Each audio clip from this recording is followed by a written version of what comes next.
August 25, 2001. Abaco Islands, Bahamas. The kind of heat that makes air shimmer above asphalt, salt thick enough to taste 3 blocks from the ocean. Aaliyah Dana Houghton stood barefoot on a wooden dock, hair slicked back, white tank top clinging to her frame. 22 years old. 3rd album dropping in a month. Movie with Jet Li about to premiere. The camera crew circled her like sharks, catching every angle as she lip-synced to a song nobody had heard yet. Rock the Boat. 4 days of shooting in paradise. Everything golden. But something felt wrong. The video director, a man everyone called TC, noticed it first. Aaliyah kept looking past the camera, past the turquoise water, toward the small airport visible from the beach. 3 times in an hour, she asked her assistant Gwen about the flight home. Gwen told her the same thing each time. Scheduled for tomorrow, 1 p.m., plenty of time. Aaliyah nodded, but her jaw stayed tight. Her choreographer asked if she wanted to run the sequence again. She said yes, but her eyes stayed on that airport. The shoot wrapped at 6:30 p.m. Aaliyah changed in a beach house bathroom, hands moving slow, checking her phone 4 times in 10 minutes. No service most places on the island, but the house had a landline. She made 2 calls. Nobody on set heard what she said, but Gwen saw her face when she hung up. Pale. Lips pressed together like she was holding words back. That night the crew ate grilled snapper at a restaurant with plastic chairs and Christmas lights strung between palm trees. Aaliyah picked at her food. Marlo showed up uninvited. He worked for Blackground Records, her uncle's label. Always wore linen shirts with too many buttons undone, always smiling with his mouth but not his eyes. He pulled a chair between Aaliyah and her dancer friend. Said he had good news. They could leave tomorrow morning instead. Earlier flight. Get home faster. Aaliyah looked at him for 3 seconds without blinking. She asked why the change. Marlo said logistics, better connections, don't worry about it.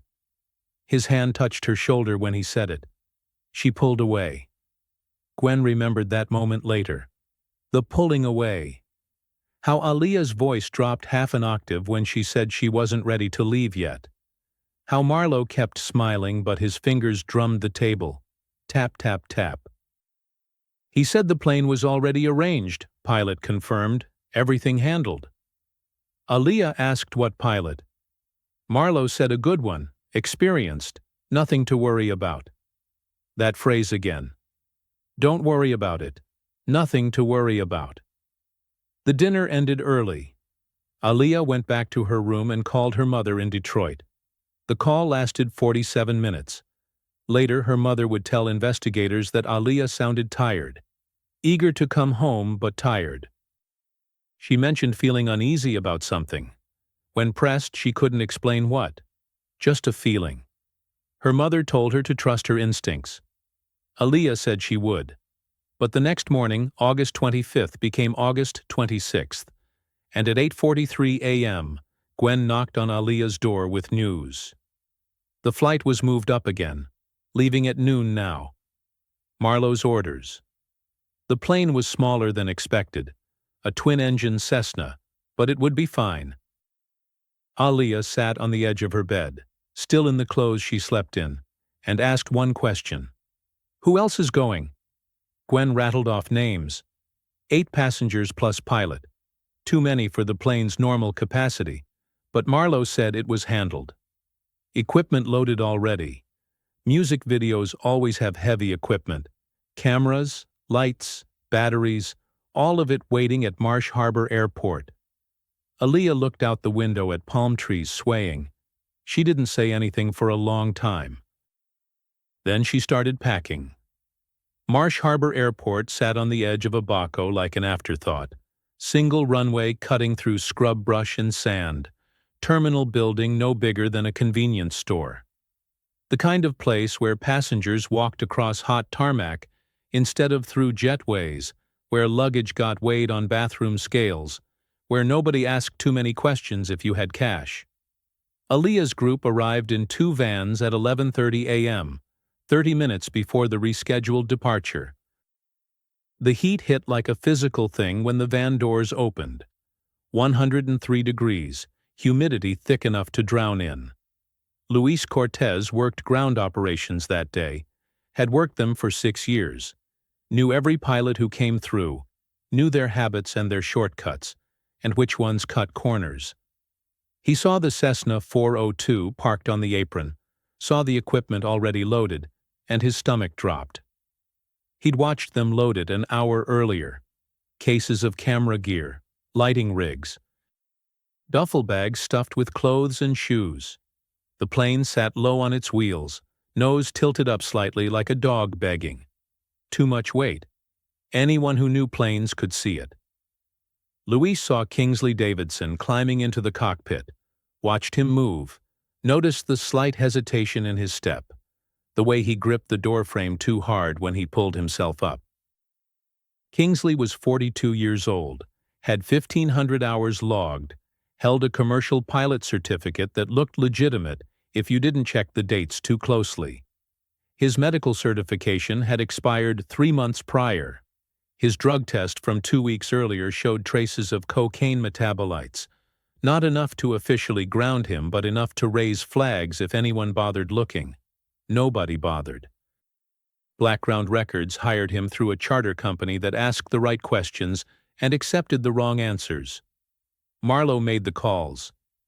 Marlowe approved the payment. Marlowe stood near the terminal building now, sunglasses on, phone pressed to his ear, talking to someone in a voice too low to hear. Gwen stepped out of the van first, saw the plane, saw Luis's face. She'd flown enough to know that look. She walked straight to Kingsley, asked if everything was okay with the weight. Kingsley smiled, teeth white against sunburned skin, said it was fine, said he'd flown heavier loads before, said trust me. Gwen didn't trust him. She turned to find Marlowe, but he'd disappeared inside the terminal. The rest of the group climbed out of the vans. Aaliyah came last, wearing baggy jeans and an oversized shirt, sunglasses covering half her face, moving slow like someone walking underwater. She stopped 10 feet from the plane. Just stopped. Her bodyguard, a man named Scott, touched her elbow, asked if she was ready. Aaliyah didn't answer. She stared at the Cessna like it was something alien, something wrong. The plane wasn't right. The weight wasn't right. The timing wasn't right. Everything about this moment felt like falling even though her feet were still on solid ground. She turned to Gwen, asked again if they had to leave today, if they could wait until tomorrow like originally planned. Gwen opened her mouth, but Marlowe's voice cut in from behind them. Plane's ready. Pilot's ready. We're burning daylight. Marlowe had appeared from nowhere, always did that, materializing when you least expected him. He walked past Aaliyah toward the plane, gesturing for everyone to follow. The other passengers started moving. Backup dancers, hairstylist, makeup artist, a security guard, a record label executive named Keith. They grabbed bags from the vans, carried equipment toward the Cessna's open cargo door. Luis watched them load more weight into an already overloaded plane, and his jaw muscles worked. He wanted to say something. Should have said something. Later he'd tell anyone who'd listen that he almost stopped the whole thing, almost walked over to Kingsley and demanded a weight check. But Marlowe caught his eye across the tarmac, and something in that look made Luis turn away. Aaliyah still hadn't moved. Scott stood beside her, waiting. She asked him if the plane looked okay to him. Scott wasn't a pilot, didn't know planes, but he knew when Aaliyah's instincts were firing, and right now they were screaming. He told her they could take a different flight, told her there was always another way home. Aaliyah's shoulders dropped slightly, relief starting to bloom in her chest, but then Marlowe was there again, hand on her back, voice smooth as honey. Everyone's waiting on you, sweetheart. You're holding up the whole crew. The words landed exactly where he meant them to land. Guilt, responsibility. 8 people standing in 100-degree heat because she couldn't get on a plane. Aaliyah looked at the faces watching her, saw exhaustion and impatience, and that specific frustration that comes from being trapped in someone else's hesitation. She bit her lower lip. She adjusted her sunglasses. She took one step toward the plane, then another, moving like someone walking toward the edge of a cliff they can't quite see yet. Gwen grabbed her arm. "You don't have to do this." Aaliyah pulled free gently. "I know." But she kept walking. She climbed the small stairs into the Cessna's cabin. The interior smelled like hot metal and old upholstery and something chemical none of them could identify. Seats meant for 7 held 9, including the pilot. Aaliyah took a seat near the back, pressed herself against the window, closed her eyes. The others filed in. Bags crammed into every space. Kingsley ran through a pre-flight check that took 3 minutes when it should have taken 15. Marlowe stayed on the ground, phone out again, watching. Luis stood near the terminal, hands in his pockets, watching too. The engines coughed once, twice, roared to life. Black smoke puffed from the exhausts. The plane shuddered. Aaliyah's eyes opened. Her hand found the armrest, gripped it, knuckles going white. Scott sat across from her, saw her face, saw real fear there for the first time since he'd started working with her. He leaned forward, asked one more time if she wanted to get off. The engines were screaming now, but the plane hadn't moved yet. There was still time. Aaliyah looked at him, looked at the door, looked at Marlowe standing outside with his phone, and his smile and his answers that never quite answered anything. She thought about her mother's voice on the phone. Trust your instincts. She thought about the video they'd just finished. Rock the boat. Don't rock the boat. She thought about contracts and schedules, and 100 small pressures that had nothing to do with safety and everything to do with control. The plane started rolling. The Cessna taxied to the end of the runway, engines whining at a pitch that made teeth ache. The whole aircraft vibrating like something trying to shake itself apart from the inside. Kingsley's hands moved across controls with practiced efficiency, but his pupils were dilated too wide for the bright afternoon sun, jaw clenched tight enough to crack molars. He'd taken something before the flight. Later toxicology reports would show cocaine and alcohol in his system, levels high enough to impair judgment, high enough to make the Federal Aviation Administration wonder how he'd gotten into the cockpit at all. But right now, in this moment, he was the only thing standing between 9 people and the sky. And his confidence was absolute, even if his competence wasn't. The tower cleared them for takeoff at 6 minutes past noon. Kingsley pushed the throttles forward. The engine screamed. The plane lurched, gained speed, tires hammering against cracked asphalt. 50 miles per hour, 60, 70. The nose should have lifted by now. Should have felt that moment of transition where wheels leave ground and physics takes over. But the Cessna stayed glued to the runway, struggling, fighting against weight that exceeded its rated capacity by at least 700 pounds. Kingsley pulled back on the yoke. Nothing. Pulled harder. The nose lifted slightly, dropped again. They were running out of runway. Trees at the far end growing larger in the windscreen. He yanked the controls with both hands and the plane clawed its way into the air, climbing at an angle so shallow it was almost horizontal, clearing the perimeter fence by less than 10 feet. Inside the cabin, nobody breathed. Aaliyah's hand had locked onto the armrest so tight her fingernails had cut crescents into the vinyl. Scott saw her face, saw her mouth moving silently, couldn't tell if she was praying or counting or just trying to hold herself together through sheer force of will. The makeup artist sitting beside him had her eyes closed, head pressed back against the seat. The plane shuddered again, a deep, metallic groan that came from somewhere in the structure itself, and for 3 seconds they hung in the air like something suspended in amber, defying gravity through nothing but momentum and desperation.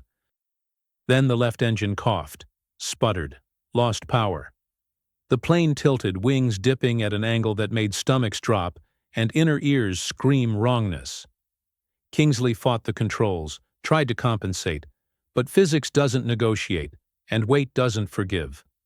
They'd climbed to maybe 200 feet, barely higher than a tall building, when the stall hit. The nose pitched up sharply, kept pitching, passed vertical, the whole aircraft suddenly pointing at the sky like a monument to hubris. For one frozen moment they hung there, engines screaming, gravity gathering itself, and then the Cessna fell. It didn't glide, didn't spiral, just fell. Nose over tail, rotating slowly, wings catching air in ways they were never designed to catch it.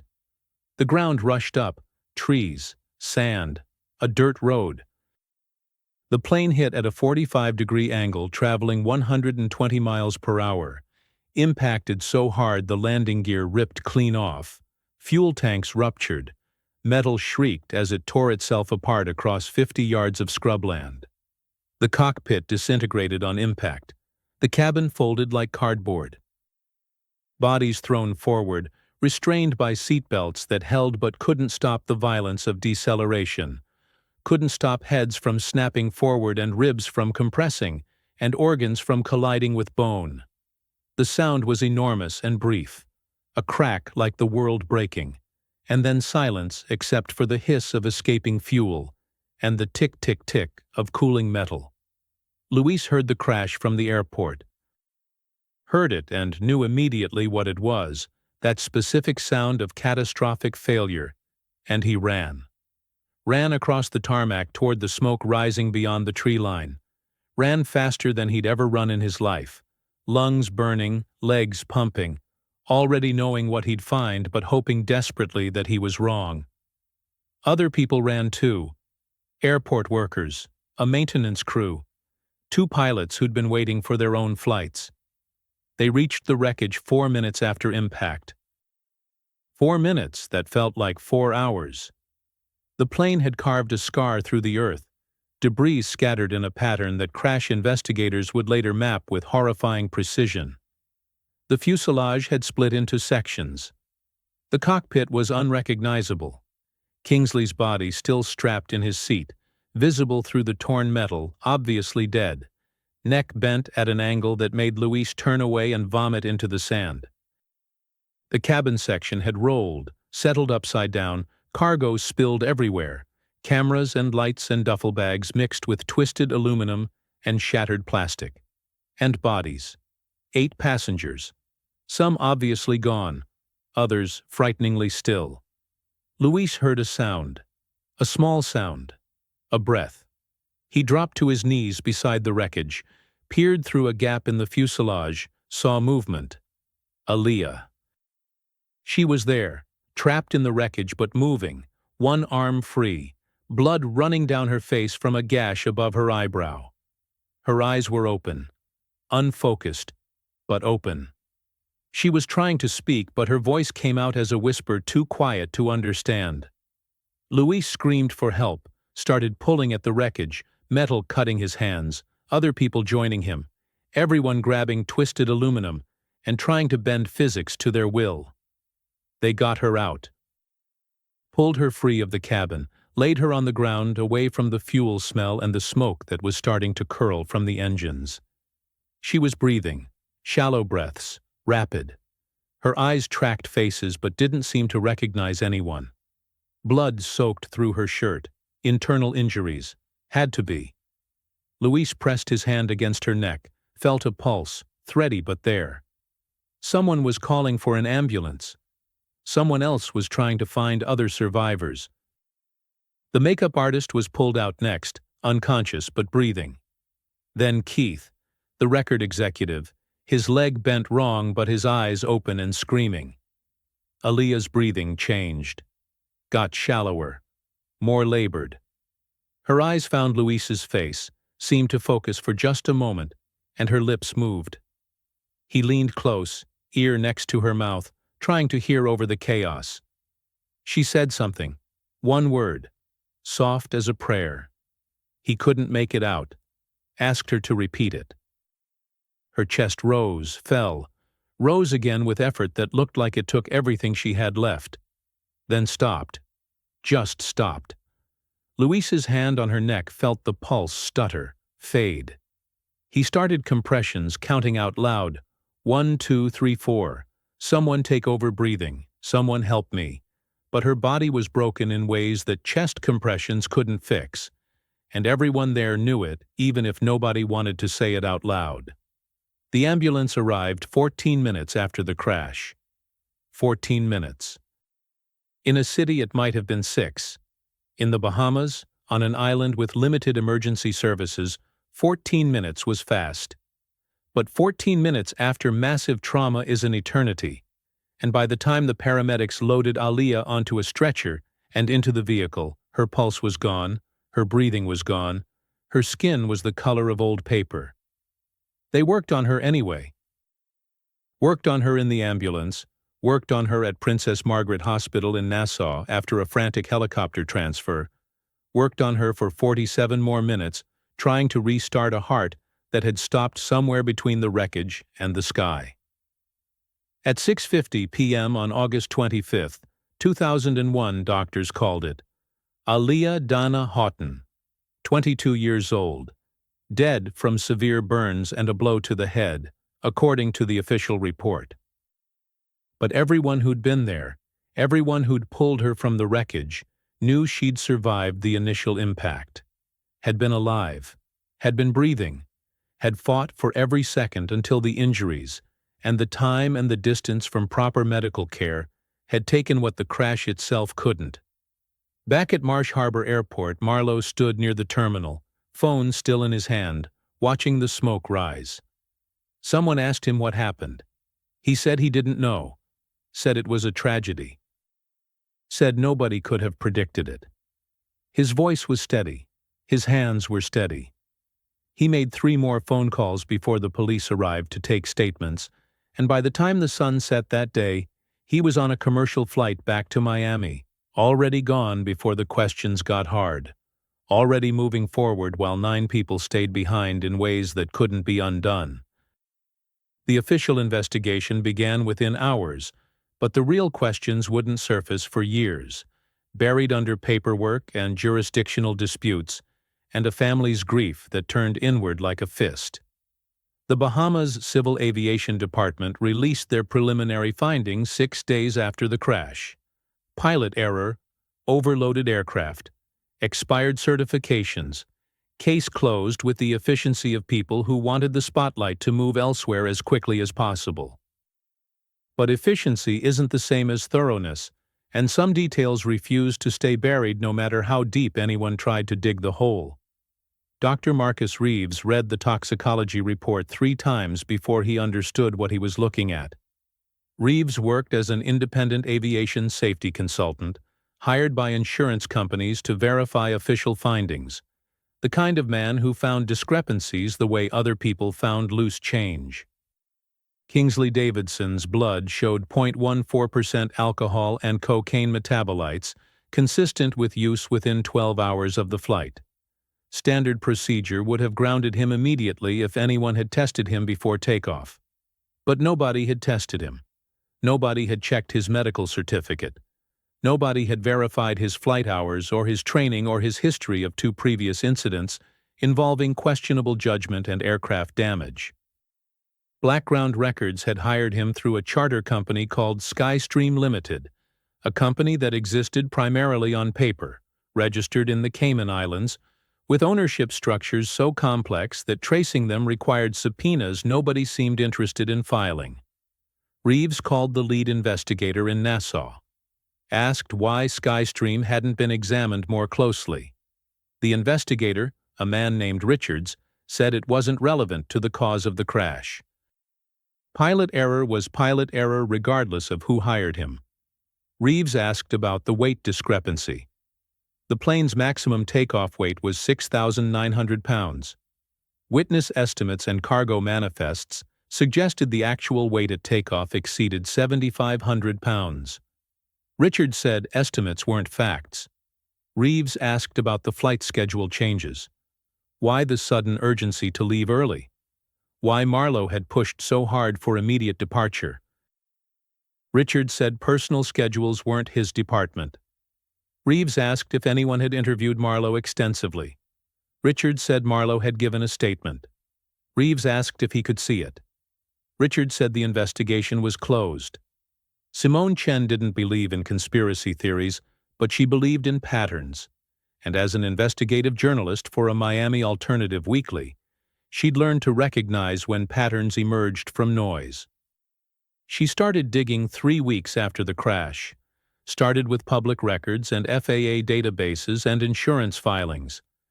Background Records had taken out a $10 million key person life insurance policy on Aaliyah 7 months before her death. Standard practice in the music industry. Protect your investment. But the policy had a double indemnity clause for accidental death, and the timing of the policy relative to Aaliyah's contract renegotiations raised questions that nobody in positions of authority seemed interested in asking. Aaliyah had been scheduled to renegotiate her recording contract in September 2001. Industry sources told Simone that Aaliyah wanted to leave Background and sign with a major label that could give her more creative control and a bigger percentage of profits. Her uncle Barry Hankerson owned Background Records. Losing Aaliyah would have been catastrophic for the label's finances. Losing her to accidental death would have triggered insurance payouts and allowed Background to retain rights to her unreleased material. Simone published a piece outlining these facts in October 2001. It generated exactly 0 mainstream media attention. The narrative had already been written. Tragic accident. No conspiracy. Move on. But Trey Williams couldn't move on. Trey had worked for Background Records from 1998 to 2002, started as an assistant in the promotions department, worked his way up to junior A&R, saw enough behind closed doors to understand that the music industry ran on contracts and leverage and occasionally on fear. He left the company 8 months after Aaliyah's death, left quietly without burning bridges, but the questions ate at him. In 2007, he started a blog. Anonymous. Called it Industry Secrets, posted emails he'd kept, memos about the Bahamas trip, communications between Marlowe and charter companies. Nothing explosive on its own, but together they painted a picture of urgency that didn't match the official explanation of simple schedule convenience. One email stood out, sent from Marlowe to an unnamed recipient 48 hours before the crash. Subject line blank. Body text: package needs to arrive early. Confirm pilot will accommodate weight and timeline. Liability waivers signed? Trey posted it without comment. Let readers draw their own conclusions. The post got 17,000 views in 2 days, before Background Records' legal team sent a cease and desist letter claiming copyright violation on internal communications. Trey took down the blog. But screenshots had already spread across early social media platforms, archived on message boards and conspiracy sites, preserved by people who believed something smelled wrong even if they couldn't articulate exactly what. Dr. Reeves kept investigating privately, funding his own research, chasing leads that went nowhere until they suddenly went somewhere. In 2009, he obtained passenger weight estimates from the coroner's office, combined them with cargo weights from customs declarations, calculated the Cessna's actual weight at takeoff. 7,860 pounds. Nearly 1,000 pounds over maximum certified weight. The plane never had a chance. But that wasn't the interesting part. The interesting part was the cargo weight. Equipment manifests listed 1,200 pounds of video gear. Customs declarations listed 980 pounds. Someone had added 220 pounds of something between the dock and the airport, and nobody could or would explain what. Reeves reached out to Luis Cortez in 2010. Luis had left airport operations, was working construction in Florida, trying to forget the sound of Aaliyah's breathing in those final minutes. He agreed to meet Reeves at a diner in Fort Lauderdale, ordered coffee he didn't drink, told his story for the first time in 9 years. He described watching the equipment load, described cases he didn't recognize, described Marlowe making phone calls and checking his watch and hurrying people along with an urgency that felt manufactured. He described approaching Kingsley before takeoff, asking point-blank if the weight was safe. Kingsley had looked at him, pupils wide, jaw working, and said, "I'm getting paid either way, man." Luis remembered something else. 2 men in polo shirts and khaki pants standing near the terminal that morning, watching the loading process, not saying anything, just watching. He'd assumed they were tourists, but tourists don't watch cargo loading. Tourists don't take notes on clipboards. Luis described them to Reeves. Reeves showed him photos of known aviation insurance investigators. Luis pointed at one. "That guy. Definitely that guy." The investigator's name was Graham Pierce. He worked for Continental Assurance Group, the company that underwrote Blackground's key person policy on Aaliyah. Reeves called Pierce's office, left 6 messages. Never got a call back. Simone found Gwen in 2012, tracked her down through a talent agency in Los Angeles, where she was working as a personal assistant to a television producer. Gwen agreed to an off-the-record conversation, met Simone at a park in Griffith, walked while they talked because she said she couldn't sit still when discussing the crash. She described Aaliyah's hesitation, described the pressure from Marlowe, described a phone call she'd overheard the night before, Marlowe speaking to someone in hushed tones about timing and windows and making sure everything was finalized before contracts came up for review. Gwen had been standing outside the beach house bathroom when she heard it. Hadn't understood the context then, understood it perfectly now in hindsight's cruel clarity. Gwen cried when she described pulling Aaliyah from the wreckage, described her eyes open and aware for those brief moments before the injuries overwhelmed her system. She said Aaliyah had tried to say something, one word. Gwen couldn't make it out, but it sounded like a name. Not help. Not mom. A name. 2 syllables. Could have been Marlowe. Could have been something else. The word died with her, and Gwen had carried the weight of not knowing for 11 years. The lawsuit came in 2002, filed by Aaliyah's family against Virgin Records, the company distributing her album, and against Blackground Records, and against Instinct Productions, the company that organized the Bahamas video shoot. The suit alleged negligence, wrongful death, corporate malfeasance. It settled out of court in 2004 for an undisclosed sum with a non-disclosure agreement that prevented any party from discussing the case details publicly. The families of the other 8 crash victims filed separate suits. All settled. All sealed. Millions of dollars in total payouts and not one word of testimony entered into public record. Barry Hankerson, Aaliyah's uncle and Blackground owner, stopped giving interviews about the crash after 2003. When pressed by journalists, his standard response became, "It was a tragedy, and we miss her every day." No elaboration, no details. In 2005, Blackground began releasing Aaliyah's posthumous material, albums and compilations and remix collections that generated tens of millions in revenue over the next decade.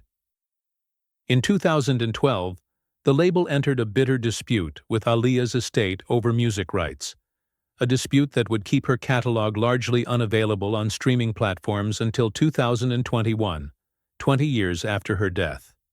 And Marlowe disappeared. Not literally. He kept working in the music industry, moved between labels, stayed behind the scenes. But his name vanished from public discussions about the crash, scrubbed from Wikipedia edits, absent from documentary films, a ghost haunting the margins of a story that everyone agreed was sad, but nobody agreed was suspicious. Until the internet decided otherwise. The internet never forgets, and it rarely forgives, and by 2010 the crash had found new life in forums and Reddit threads and YouTube comment sections where armchair investigators compiled evidence with the obsessive detail of people who believed the official story was missing chapters. They cataloged inconsistencies. They tracked financial trails. They found witnesses who'd never been interviewed and asked questions that investigators had apparently never thought to ask. The consensus was messy and contradictory, but it circled around a central thesis. Too many conveniences, too many unanswered questions, too many people who benefited from Aaliyah's death for it to be simple pilot error and bad luck. The Hankerson family pushed back hard against any suggestion of foul play, releasing statements through lawyers that condemned conspiracy theories as disrespectful to Aaliyah's memory and painful to those who loved her. They blocked attempts to reopen the investigation. They refused interview requests from journalists working on retrospective pieces. They maintained control over her image and her music with the fierce protectiveness of people guarding something precious or people hiding something shameful, and from the outside it was impossible to tell which. In 2014, Aaliyah's mother, Diane, gave a rare interview to a Detroit radio station, said the family had made peace with the crash being an accident, said looking for conspiracies only prolonged the grief. She sounded exhausted. She sounded like someone who'd been asked the same questions for 13 years and had stopped expecting different answers. But new witnesses kept emerging anyway, pulled from obscurity by the Internet's long memory and its appetite for unresolved mysteries. In 2016, a former Blackground Records intern named Jessica came forward on a podcast, described overhearing a conversation between Barry Hankerson and Marlo 3 weeks before the Bahamas trip. They'd been arguing about money, about Aaliyah's value to the label, about what would happen if she left. Jessica remembered Marlo saying something that stuck with her all these years. "If we can't keep her, we need to make sure nobody else can either." She'd assumed he meant legally, contractually. But the phrasing haunted her after the crash. She'd never told anyone because who would believe an intern's second-hand account of an ambiguous conversation? The podcast got 400,000 downloads. Blackground's lawyers sent a cease and desist. The episode stayed up.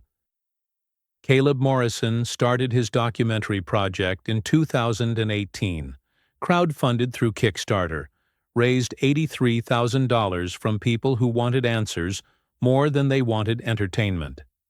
Caleb was 29 years old, too young to remember Aaliyah's peak, but old enough to recognize when a story didn't add up. He spent 3 years tracking down everyone connected to the crash who was willing to talk. Luis agreed to an on-camera interview, looking older than his 52 years, hands shaking slightly when he described pulling Aaliyah from the wreckage. Gwen declined to participate, but sent Caleb a detailed written statement through her lawyer, wanted her account preserved even if she couldn't bear to speak it out loud again. Dr. Reeves shared his research, boxes of documents and calculations and correspondence, evidence of an investigation that should have been done officially but had been left to a private citizen with no authority and unlimited determination. Caleb found something nobody else had found: air traffic control recordings.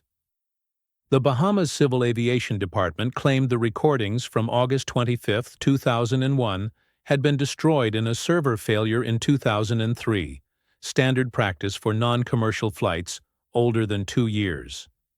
But Caleb found a retired controller named Patricia who'd made personal backup copies of every shift she'd worked, habit born from decades of watching official records disappear when they became inconvenient. She still had the tapes. 23 years old and stored in a closet in her Nassau apartment.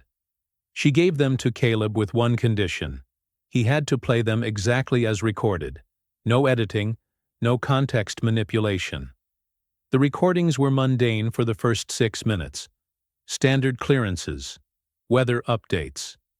Kingsley's voice requesting takeoff clearance, sounding confident, sounding sober, giving no indication of impairment. But at 5 minutes and 43 seconds into the recording, a new voice appeared. Male.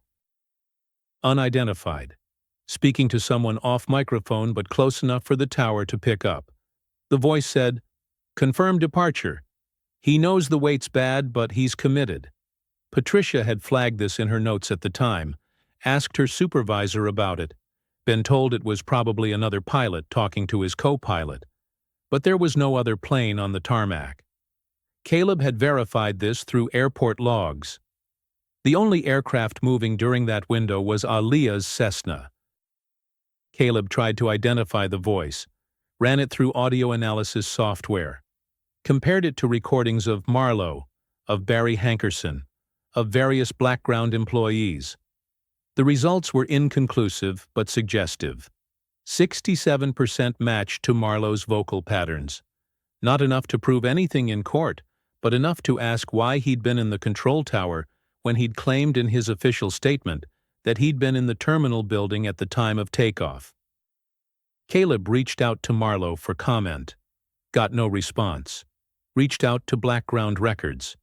Got a letter from their legal team threatening litigation if the documentary included any defamatory content. The documentary premiered at the Tribeca Film Festival in 2021, 20 years after the crash. It ran 137 minutes, interviewed 42 people, presented evidence that ranged from compelling to circumstantial. It didn't prove a conspiracy. Couldn't prove a conspiracy. The evidence was too scattered, too degraded by time, too obscured by sealed settlements and non-disclosure agreements. But it demonstrated beyond reasonable doubt that the official investigation had been inadequate at best and deliberately incomplete at worst. Critics called it powerful and frustrating in equal measure. A story with no ending. A mystery with no solution. Just questions that multiplied the longer you looked at them. Aaliyah's music returned to streaming platforms 5 months after the documentary premiered. A decision the estate attributed to new licensing agreements, but that many observers saw as an attempt to reclaim the narrative, to shift focus back to her artistry and away from the circumstances of her death. The album streamed millions of times in the first week. A new generation discovered her voice, her style, her influence on everything that came after. And with that discovery came new questions from people who'd never heard the conspiracy theories, who approached the story fresh and immediately saw the gaps and the inconsistencies and the convenient silences. Social media exploded with renewed speculation. TikTok videos analyzed the timeline. Twitter threads connected financial dots. Instagram accounts dedicated to Aaliyah's memory demanded answers from people who'd spent 20 years avoiding questions. The Hankerson family issued another statement. Same words. Tragic accident. Please respect our grief.